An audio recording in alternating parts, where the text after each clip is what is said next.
The commentary I can give if you want to know of this verse. This begotten is not then the original manuscript according to 32 scholars of the highest eminent Christian scholars. They say the word begotten is not there in the original manuscript. So if you analyze what the church teaches, that every human being is born in sin, and they quote, the soul that sinneth shall die. And it's the quotation of the Bible, I do agree with it. It is Ezekiel chapter 18 verse number 20. The soul that sinneth shall die. They end the verse where the verse doesn't end.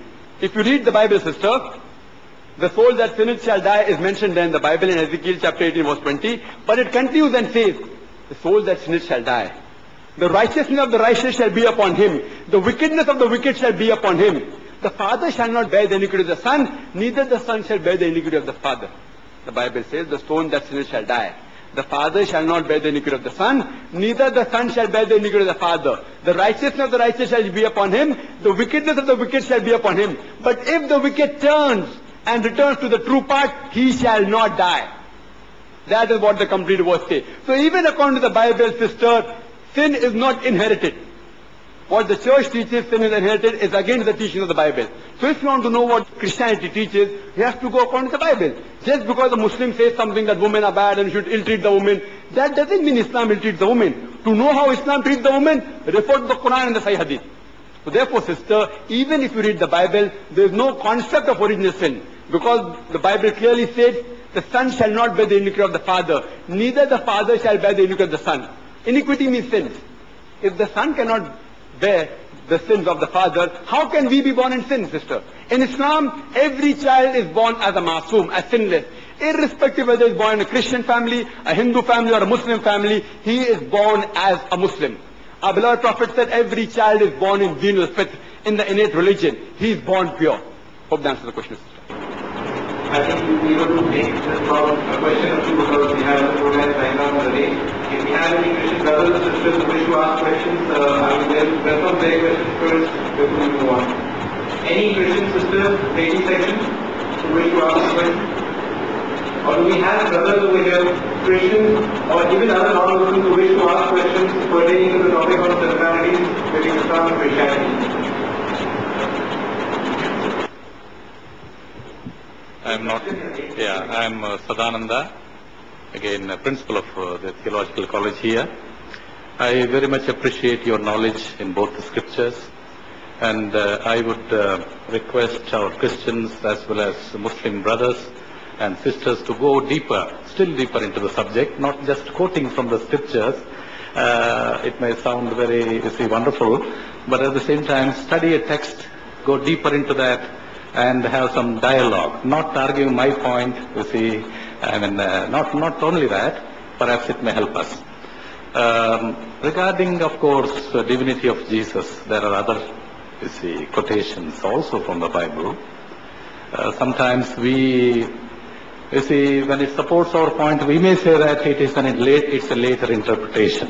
For example, what do you think about the prologue in John's Gospel?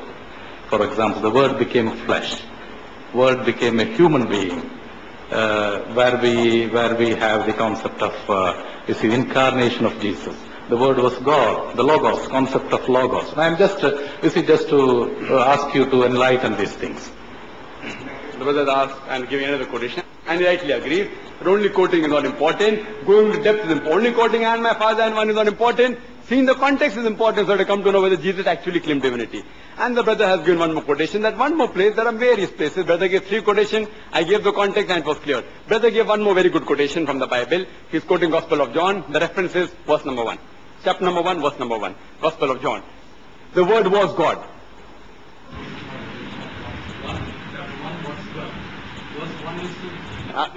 That's right. So you said both things.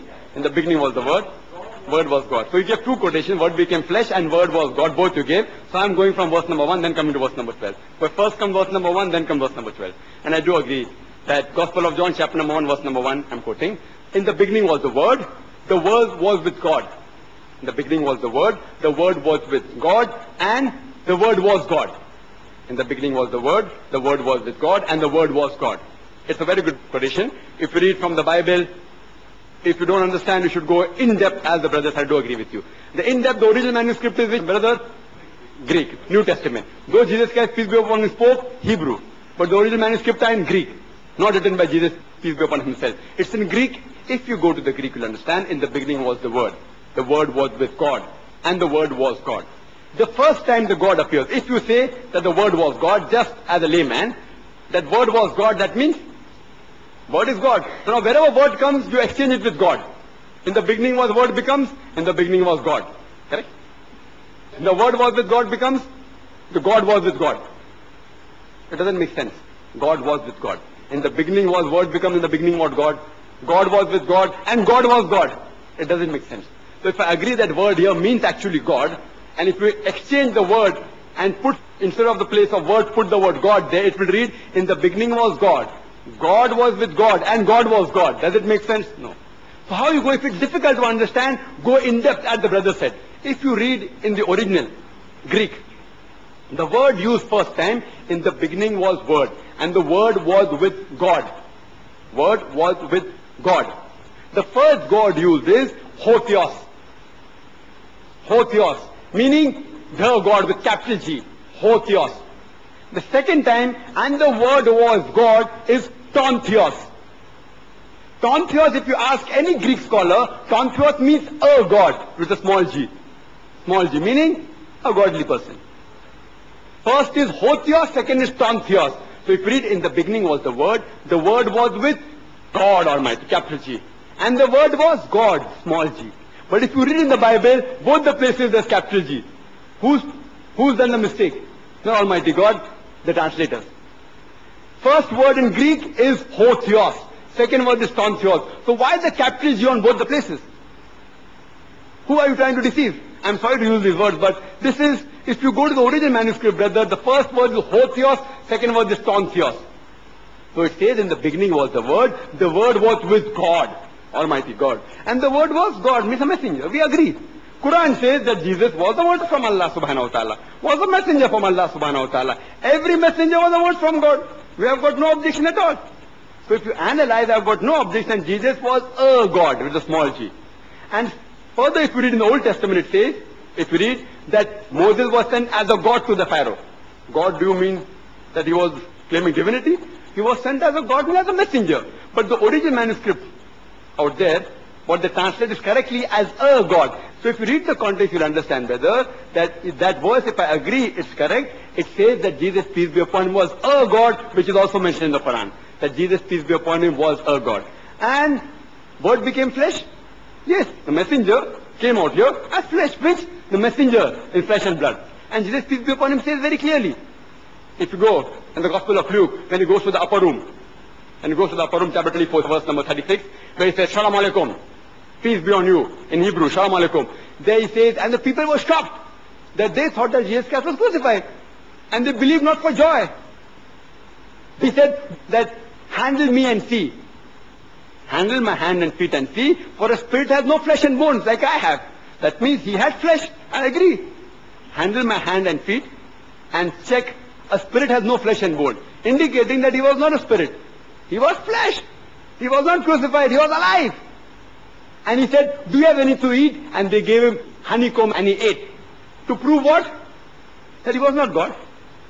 He was not crucified. He is yet alive. So I agree with you, brother. If you read the context, and if there's a confusion, difference of opinion, go to the original text. And the original text will come to know what is the truth. I hope that answers the question, brother. Because at the same context, the Thomas says, whom you quote, you see, I mean, my Lord and my God. You see, I mean, we can go on discussing about these things. I have studied both Hebrew and Greek in depth. I'm asking from that context also. I mean, I'm just giving you. Brother has given another quotation. See, brother, you can give 100 quotations. What my point is, the first quotation you give, do you agree it is right or wrong? See, brother gives 3 quotations, I give answers to all 3. You give 2 quotations, I give the reply. Are you satisfied? You know Greek, brother. Do you agree that the first time the word God is used is Hotheos? Do you agree? If you know Greek. What is the meaning of Hotheos in Greek? See, people don't know Greek. Hotheos means? I'm right now, okay. So at least let the people know that Brother Zakir is not pulling a fast one. Agree, then go to next quotation. See, there are thousands of verses in the Bible. We can discuss each and every. But before going to the new one, at least agree what Brother Zakir said in the first verse, whether you agree or not. If you don't agree, I don't agree with Brother Zakir, but Hotheos does not mean God. He's telling wrong. I know Greek. tell me and I'll change my statement. Just by going to a new quotation, I will give the explanation for that also, brother. But first, before going to a new quotation, as you said, let there be a dialogue. We have not come here to fight. If I'm wrong, I'll change.